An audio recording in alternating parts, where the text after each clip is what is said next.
I never thought I'd be in this position. My parents begging me for help, my siblings calling me heartless, and me sitting here with the power to either save or bury the family business I once helped build from scratch. And yet, here we are. I, 29M, grew up in a very family-oriented household. At least, that's what we told outsiders. My parents owned a mid-sized catering company that had been around for almost 25 years. They liked to brag about being self-made, but the truth is, a lot of the company's success was built on unpaid family labor. I was bussing tables at 13, washing dishes at 14, and by the time I was in college, I was basically working full-time as their event coordinator for free. Everyone in the family pitched in, but I was the one who had a knack for operations. I modernized their booking system, started an Instagram page that went semi-viral, and landed contracts with 2 major local venues that basically doubled our profits. My parents praised me in public, but behind closed doors, it was always, "You should be grateful. One day this will all be yours." That one day never came. About a year and a half ago, things started getting tight financially. Costs were rising, and my parents were obsessed with keeping up appearances. They refused to cut their luxury cars, their country club membership, or the vacations they took twice a year. Instead, they called me into the office one morning and said they had to make tough decisions. And by tough decisions, they meant firing me. Yes, my own parents fired me from a company I practically kept afloat. The reason? Your family, you'll understand. We can't afford a full-time salary for you. Mind you, I was barely making $40,000 a year, working 60-plus hours a week. Meanwhile, they kept 2 of their long-term loyal employees who were family friends, both making more than me and doing less. I remember sitting there in shock while my mom said, "You'll always have a place here when things get better." My dad chimed in, "It's not personal, it's business." I packed my stuff that same day. No severance. No thank you. Nothing. Crushed me at first, but looking back, that was the best thing they could have done for me, because it forced me to branch out. Within a few months, I started freelancing as an event consultant. Then I got approached by a competitor, a younger, more modern catering company that had been gaining traction in the city. They offered me a job and I took it. Fast forward a year, and not only was I thriving, but I had become their head of operations. My strategies were working. We were growing fast, taking over venues, and guess who started losing contracts? Yep, my parents' company. Now they're desperate. They've called me multiple times, asking if I can help them restructure, or lend them some money, or even consider coming back home to save the family business. My siblings are on their side. They're calling me cold, saying I'm letting pride and ego destroy what generations built. But I can't help but feel like, why should I? They fired me like I was disposable. They treated me like my value only mattered when it benefited them. And now, when the empire is crumbling, suddenly I'm the bad guy for not swooping in? So, Reddit AITA if I refuse to save my parents' business, even if it means the family loses everything? The first real confrontation happened 2 weeks ago, and it felt like something straight out of a soap opera. My mom invited me over for family dinner, which honestly should have been my first red flag. We don't usually do family dinners unless something big is going on. Sure enough, I walked in and immediately felt like I was walking into an ambush. My siblings were already there. My older brother, 32M, his wife, my younger sister, 26F, and her boyfriend. Everyone was seated except for my parents, who were hovering in the kitchen, whispering to each other. I sat down, and within 5 minutes, my dad launched into a speech. He talked about how much the family has sacrificed, how we've always come together in tough times, and then pivoted into the obvious. The business was failing, and I had the skills to save it. "We're not asking you to give up your new job," he said, folding his hands like he was making a peace offering. "We just need a few months of your time. You can consult for us, help us modernize, get us back on track. You owe it to the family, son." That last line hit me like a punch. You owe it to the family. Before I could even respond, my brother jumped in. He basically accused me of being selfish, saying I wouldn't even have my career if it weren't for the company training me. My sister chimed in too, saying, You've always been the golden child, and now you're turning your back when mom and dad need you the most. I sat there in silence for a second, because I honestly couldn't believe what I was hearing. Finally, I asked, "Did any of you get fired by mom and dad? Did they sit you down and tell you your hard work didn't matter because you weren't worth the paycheck?" Silence. No one looked me in the eye. I continued, "I gave that company my 20s. I built half of those systems you still use. And the second things got hard, I was disposable. Don't lecture me about loyalty when the people you're defending showed me none." My mom started crying, saying, "We didn't mean it like that. You know how much pressure we were under." But at this point, I wasn't buying the guilt trip. My brother got angry and slammed his fist on the table. "So what? You'd rather see our family lose everything than swallow your pride for a few months? You think you're better than us now that you've got some fancy title at a competitor?" That's when it clicked. They didn't just want me to help. They wanted me to sacrifice my position at the company I worked for now, the competitor that was beating them, and come back home. I told them flat out, "I'm not leaving my job. I'm not sabotaging my future to fix mistakes I didn't make. If you want to restructure, hire an outside consultant. Don't expect me to burn myself for the same people who tossed me aside." The room exploded. My brother called me a traitor. My sister said I was dead to her. My dad sat there shaking his head, like I had just disgraced the entire bloodline. And my mom? She kept crying about how she never thought her own son would abandon her. I left before dessert. Since then, I've been bombarded with texts from my siblings and voicemails from my parents. They're not asking anymore, they're demanding, saying that if I don't help, I'll be the reason the family name is ruined. But here's the thing, I didn't ruin anything. They did.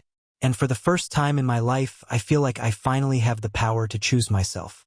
Still, I'd be lying if I said it doesn't hurt. After that explosive dinner, I thought maybe they'd cool down and realize I wasn't bluffing. Instead, things escalated in a way I honestly didn't expect. 3 days later, I got a certified letter in the mail. At first, I thought it was junk, some credit card offer or spam. But no, it was from my parents' attorney. The letter basically said they wanted to set up a formal meeting to discuss options for collaboration and restructuring opportunities, and it listed 3 possible dates where I was required to attend. I sat there laughing because what were they going to do? Sue me for not volunteering my free labor? But the laughter didn't last long. Something about seeing it written in legal jargon made it clear. My parents weren't just desperate. They were willing to play dirty. That same evening, my aunt, my mom's sister, called me out of nowhere. We haven't spoken in years. She only ever reaches out when she wants something. This time, she wanted to scold me. She went on about family loyalty and how my parents had given me everything and how I was spitting in their faces. At one point, she actually said, "If your father's business dies, it will be on your conscience." I asked her point blank, "Did they tell you they fired me? That they kicked me out like I was a stranger?" She stuttered for a second, then said, "They had to make sacrifices. You should have understood that." I hung up on her, but the campaign didn't stop there. Over the next week, cousins, family friends, even my godmother called me, all parroting the same lines. "They built that company for you. You wouldn't be where you are without them. Blood is thicker than water." It was obvious my parents had been calling everyone, spinning a narrative where I was the ungrateful child abandoning the family. Meanwhile, my own phone wouldn't stop buzzing with their messages. My dad left a voicemail saying, "If you cared about your mother at all, you'd come to the meeting. Don't make her beg." My mom texted me at 2 a.m. saying she couldn't sleep because she was worried about losing the business and the family name. Here's the kicker. I later found out that the formal meeting they wanted me to attend wasn't just to sit down. They had already booked a conference room at their attorney's office. My brother confirmed, in a text he accidentally sent me instead of my sister, that their plan was to pressure me into signing a temporary consultant agreement that would basically lock me into working for them under some ridiculous terms. Couldn't believe it. They weren't just asking for help anymore. They were trying to trap me. That's when I realized this wasn't about saving the business. It was about control. My parents couldn't stand that I had left, succeeded, and now had more leverage than them. Helping them wouldn't be helping family. It would be crawling back under their thumb. The ironic part? My current company, the competitor, had just landed one of the biggest venue contracts in the city. A contract my parents' business had been banking on to survive. They didn't know it yet, but the clock was already ticking. Part of me wanted to gloat. Another part wanted to crawl into bed and never answer another call again. Instead, I drafted a short reply to their attorney. I decline to participate in any meeting. Please direct all further communication to me directly, not through legal counsel. Thank you. I hit send and blocked the number. And now I'm sitting here wondering, if they're willing to go this far already, what's next? I thought ignoring the formal meeting would finally send the message that I wasn't playing their game. Instead, things got uglier. It started with my sister. Out of nowhere, she posted a long, dramatic Facebook rant about selfish people who forget where they come from. She didn't name me directly, but she didn't have to. Everyone in the family circle knew who she was talking about. The comments section blew up with relatives and old family friends piling on. That's heartbreaking. So sad when kids turn on their parents. Ungrateful generation. Then my brother doubled down. He posted pictures of him and my parents working late nights in the office, with captions like, "Some of us know what sacrifice really means." I wanted to ignore it, but mutual friends started messaging me privately. "Dude, are you okay? Your family is dragging you online." And here's the kicker. One of my parents' loyal employees, the ones they kept instead of me, made a TikTok about loyalty in family businesses. It went semi-viral locally. The comments were full of strangers calling me a spoiled brat without even knowing the story. It was surreal. My own family had turned my personal refusal into a public smear campaign. Meanwhile, behind the scenes, things were unraveling faster than even I imagined. At my current job, I'm in the loop about industry gossip. A vendor friend let it slip that my parents' company had defaulted on payments to several suppliers. Another told me they'd laid off half their part-time staff and were struggling to cover upcoming events. And just last week, I overheard at a networking mixer that one of the venues they'd had a contract with for nearly a decade was about to cut ties with them. Here's the twist. That same venue had already approached us. My company, the competitor, and they wanted me to handle the transition. I didn't give them a yes or no yet, but the idea of being the one to officially replace my parents at their biggest venue felt heavy. Not satisfying, not vengeful, just heavy. Of course, my family doesn't know any of this. From their perspective, I'm just sitting around refusing to help out of spite. 2 nights ago, my brother showed up at my apartment unannounced. He was furious, red in the face, pounding on my door like he was the landlord coming to evict me. When I opened, he immediately shoved his phone in my face. "Do you see this?" It was a screenshot of the competitor, aka my current company, being tagged by the venue I mentioned. They were teasing an exciting partnership announcement. My brother's voice cracked when he asked, "Was this you? Did you steal them from us?" I told him calmly, "I didn't steal anything. Business is business. You should know that." He lost it, called me a snake, a traitor, said I'd stabbed our parents in the back after everything they'd done for me. He swore that if the company collapsed, he'd never forgive me. I asked him one simple question. Would you have fought this hard for me when they fired me? Or did loyalty only matter when it suited you? He didn't answer. He just stormed off, slamming the door so hard my neighbor came out to check if everything was okay. Now I'm stuck, because in a few weeks the venue deal will go public. And when it does, my parents will know for sure that the competitor they've been losing to isn't just any competitor. It's me. And something tells me they're not going to take it quietly. The truth about my parents' finances came crashing down last week, and it wasn't from them. A vendor friend I trust pulled me aside after a networking event. He looked uncomfortable, almost guilty, and said, "Hey, I thought you should know. Your parents' company is on the verge of bankruptcy." Apparently, word had spread among the suppliers. My parents hadn't paid invoices in months.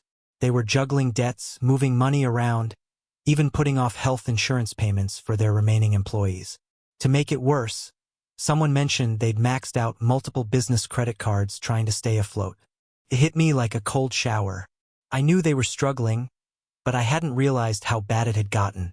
Later that night, I did some digging. Public records are a hell of a thing, and sure enough, I found multiple liens filed against the business. They weren't just struggling, they were drowning. And here's where it gets complicated. One of the companies they owed money to is owned by a partner of my company, which means sooner or later this was going to land directly on my desk. The timing couldn't have been worse. Just as I pieced all this together, my parents called me again. This time, it wasn't anger or guilt-tripping. My mom's voice was shaky, my dad's tone almost defeated. "Son," my dad said, "we need you, not just as family, as someone who understands the business. We're running out of time." For a moment, I almost softened, hearing my father, the same man who once said, "It's not personal, it's business," while firing me, sound broken and afraid. It stirred something in me. But then I remembered, they hadn't been honest with me once. Not about firing me. Not about the finances. Not about the smear campaign. Why should I trust them now? The very next day, the CEO of my current company pulled me into a private meeting. He closed the door, leaned across the desk and said, "We've been approached with an opportunity. Your parents' business is on the brink of collapse. We could acquire their remaining assets for pennies on the dollar. And I want you to lead the transition." I swear my heart stopped. This was the ultimate test. The chance not just to outcompete my parents, but to replace them. To officially take over the contracts, venues, and reputation they'd spent decades building.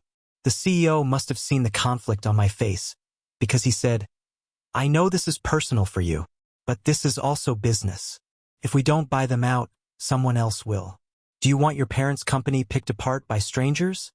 Or do you want to be the one in control of what happens next?" I didn't answer him right away. My mind was spinning. If I say yes, I'll be the executioner of my parents' legacy. The son who let their empire fall and then claimed it for himself. My siblings will never forgive me. My parents might never speak to me again. But if I say no, I'm not just turning down a business opportunity. I'm risking my own company losing out, while still leaving my parents to collapse anyway. That night, my phone buzzed with another text from my mom. "Please, just meet us. We can't do this without you." And I realized, maybe for the first time in my life, that the power dynamic had completely flipped. They needed me, and I had to decide whether to save them or bury them. I agreed to meet them, not because I'd made up my mind, but because I needed to see just how bad things really were. We met at their office, or what was left of it. I hadn't stepped foot in that building since the day they fired me. Walking through the doors felt surreal. The reception desk was empty, the phones weren't ringing, and the break room that used to be buzzing with employees was quiet. Half the lights were off to save electricity. My parents were waiting for me in the conference room. My mom looked older, like she'd aged 10 years in the past 12 months. My dad, usually so full of bluster, sat slouched in his chair, a stack of papers in front of him. "Thank you for coming," my mom said softly, like we were strangers. My dad cleared his throat. "We won't sugarcoat it. The company's in trouble." Then he slid the papers toward me. Debt statements, overdue invoices, letters from banks threatening foreclosure. It was worse than I thought. 6 figures of debt, multiple lawsuits pending, and barely enough cash flow to survive another month. "We've tried everything," my dad said, his voice cracking in a way I'd never heard before. "Loans, refinancing, cutting staff. Nothing's enough. We need help. We need you." I looked through the papers, my stomach sinking. They weren't exaggerating. The business was circling the drain. My mom reached for my hand. "You're the only one who can save us. You know the systems. You have the contacts. Please, son, don't let everything your father built go to waste." I pulled my hand back. Not harshly, but enough. "You mean everything I built too?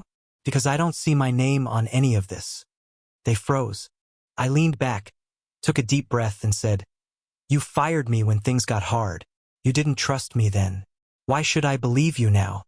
My dad's jaw tightened. Because we're family. I almost laughed. Family. The same word they'd weaponized against me for months. Finally, I laid my own card on the table. I got an offer. From my company. They want to acquire your business. Assets, contracts, everything. If I say yes, we'll buy you out and take over. The room went silent. My mom blinked at me like I'd just spoken another language. My dad's face turned red. You'd let them steal from us? He said, his voice rising. No, I corrected him. I'd be the one running it. I'd make sure your employees are taken care of. I'd honor the contracts. But it wouldn't be yours anymore. My mom started crying. My dad slammed his fist on the table. Over my dead body. This company is my legacy. You think you can just swoop in and take it? You're nothing without us. That stung. Even now, when they were begging me, they couldn't resist belittling me. I stood up, gathering the papers. Then maybe you should have thought about that before you fired me. Before you lied to everyone about me. Before you turned my own family against me. My mom grabbed my arm as I turned to leave. Please, don't do this. Don't let pride destroy us. I looked at her and said quietly, maybe it's not my pride that destroyed us. Maybe it's yours. And then I walked out. That night, I sat in my apartment staring at the acquisition proposal. My parents' empire was hanging by a thread, and I was holding the scissors. I didn't even have 24 hours of peace before the fallout began. My brother showed up at my apartment again, but this time he wasn't alone. My sister was with him, and the second I opened the door, she shoved past me like she owned the place. You're unbelievable, she snapped, pacing my living room. I knew you were selfish, but I didn't think you'd sink this low. I asked her what she was talking about, though I already had a sinking feeling in my gut. My brother smirked, pulled out his phone, and waved it in my face. Dad told us everything. The offer. How your shiny new company wants to buy us out. You didn't just turn your back on us. You've been plotting to replace us this whole time. I clenched my jaw. That's not what happened. I didn't go looking for the offer. It came to me, and if I don't take it, someone else will. My sister scoffed. Don't play innocent. You think we don't see what you're doing? You're waiting for mom and dad to collapse so you can swoop in and play savior. It's disgusting. That word, disgusting, stuck in my chest like a knife. I asked them both point blank. When they fired me, where were you? When they dragged my name through the mud online, where were you? Now suddenly I owe them loyalty? Why is loyalty always a one-way street in this family? My brother's face twisted.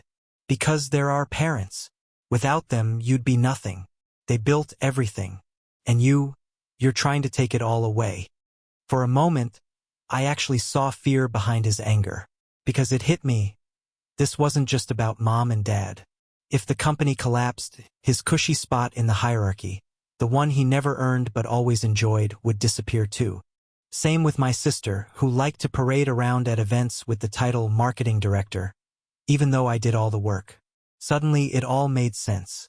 Their rage wasn't just about loyalty. It was about survival. I told them flat out, this isn't about family. It's about the fact that you don't want to lose your easy ride. Well, guess what? Actions have consequences.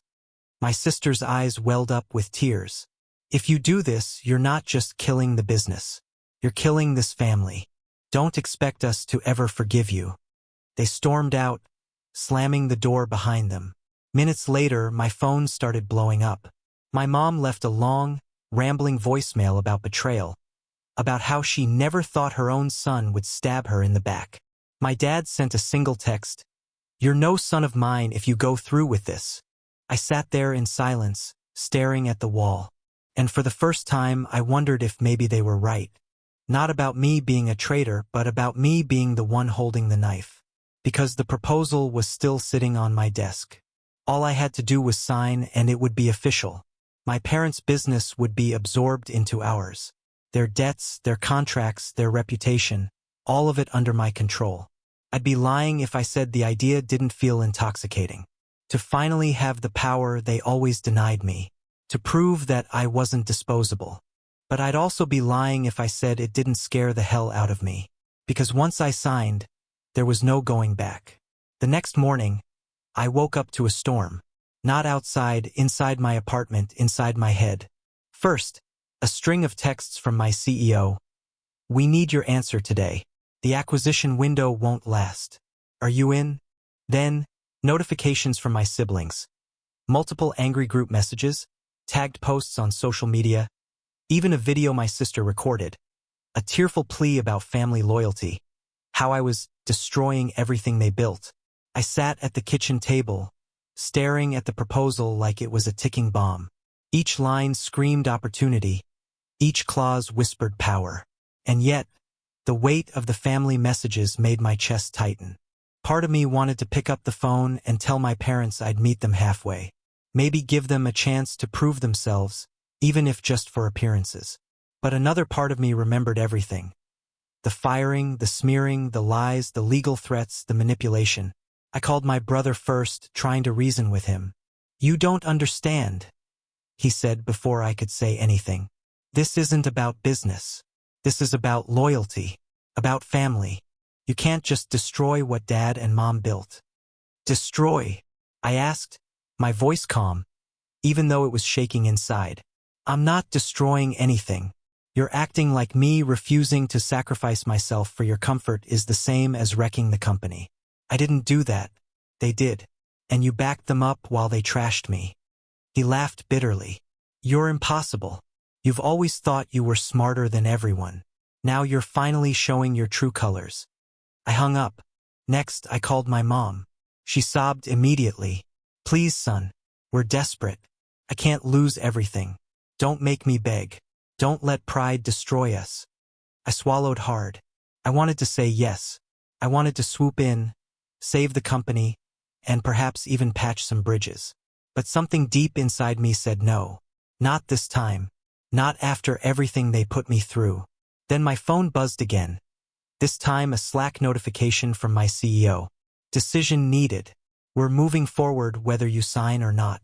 Don't miss this window. It was like being pulled in two directions at once. One side demanded loyalty to blood. The other demanded loyalty to my own life, my own career, my own sense of justice. I took a deep breath and closed my eyes. For the first time in years, I realized that power doesn't feel good when it comes at the cost of your conscience. Even if they lost everything, I couldn't let rage or revenge dictate my choice. I had to think strategically, not emotionally. I finally drafted a response to my CEO. I'll lead the acquisition, but under one condition. The transition must be transparent, ethical, and protective of all employees. No unnecessary ruin. And then, I sent a message to my parents. I'm not going to save the company the way you want, but I can help stabilize it during this transition, legally and fairly. So employees are protected, contracts honored, and debts managed. Beyond that, it's on you. I hit send, my hands trembling. And just like that, the balance of power had shifted completely. I wasn't a pawn anymore. I was the one in control. But control came with consequences. My phone exploded with anger, accusations, guilt trips, and betrayal from every corner of the family. The messages came so fast, I couldn't read them all. I leaned back in my chair and realized something I hadn't before. No matter what I did, someone would call me the villain. Because in this family, the villain is always the one who chooses themselves. The first week of the transition was surreal. I walked into the office, not as a disgruntled son or unpaid family employee, but as the one in charge. Every glance, every whisper from the remaining staff reminded me that the power dynamics had flipped. The ones who once dismissed me now looked nervous, curious, or outright resentful. I started by stabilizing finances. Suppliers were contacted, overdue invoices were renegotiated, and employees were assured that their jobs would be safe. Contracts were honored. Nothing fancy, just the basics to prevent immediate collapse. Meanwhile, my parents were vocal. My mom called me nearly every hour, alternating between pleading, crying, and outright scolding. You don't understand. You're destroying the family. Can't you just forgive us? My dad tried a different tactic. He came into the office one morning trying to act casual, leaning against a desk like he owned the place. I just want to remind you, we built this from nothing. Don't forget where you came from, son. I looked at him and said calmly, I remember. That's why I'm keeping the business alive. But not under your terms. The staff seemed relieved that the chaos was slowing. Contracts were being honored, payments made, and slowly, the fear that had gripped the company was easing. Yet the gossip was rampant. Local vendors, old clients, and even social media commentators were picking sides. Some applauded me for stepping up. Others criticized me for betraying my family. Even within my own company, whispers followed me around. Is he really doing this for the right reasons? Family betrayal or corporate strategy? The line between personal and professional blurred more than I ever expected. Despite all this, there was a strange sense of clarity. I could see the impact of my actions clearly. Employees were protected, the business would survive, and I finally had control over my life and career. But there were nights I lay awake, haunted by memories of my parents' desperation. My mom's tearful eyes, my dad's prideful slump. It gnawed at me. Was I really being fair, or was this just revenge disguised as pragmatism? Even the CEO checked in, his voice calm but firm. You're doing what needs to be done. Don't let emotion cloud your judgment. I knew he was right, but I couldn't shake the feeling that, no matter what I did, someone would always see me as the villain. Family? Villain. Employees? Possibly hero. Public? Complicated. Then came the tipping point. A major event that my parents had been negotiating for months. A high-profile wedding contract that could have saved a huge chunk of revenue came through my hands. I ensured it went off without a hitch. The venue, the vendors, even the staff ran smoothly. Word spread. The media, small blogs, and social media picked up the story. Family catering empire saved by former employee son. The headlines stung, and I knew the fallout with my family would be brutal. Messages poured in from my siblings. Anger, disbelief, even threats of estrangement. But I couldn't deny the truth. The business, for now, was stable, alive, and under my watch. And for the first time, I understood a painful lesson. Doing the right thing isn't always about loyalty to blood. Sometimes it's about loyalty to the people who truly depend on you, even if it means angering the ones who should love you the most. Weeks passed, and the dust slowly began to settle. The transition was complete. Contracts were secured, employees were retained, and the creditors had been managed. The company was no longer teetering on the brink. My parents never spoke to me directly about the acquisition again. The last I heard from my mom was a short, curt text. We're still family, whether you like it or not. My dad avoided eye contact whenever we were in the same room. My siblings were icy, their resentment simmering but unspoken in public. It was strange. I had taken control, stabilized the business, and yet, I felt neither triumph nor satisfaction. Instead, there was a quiet, almost hollow sense of relief.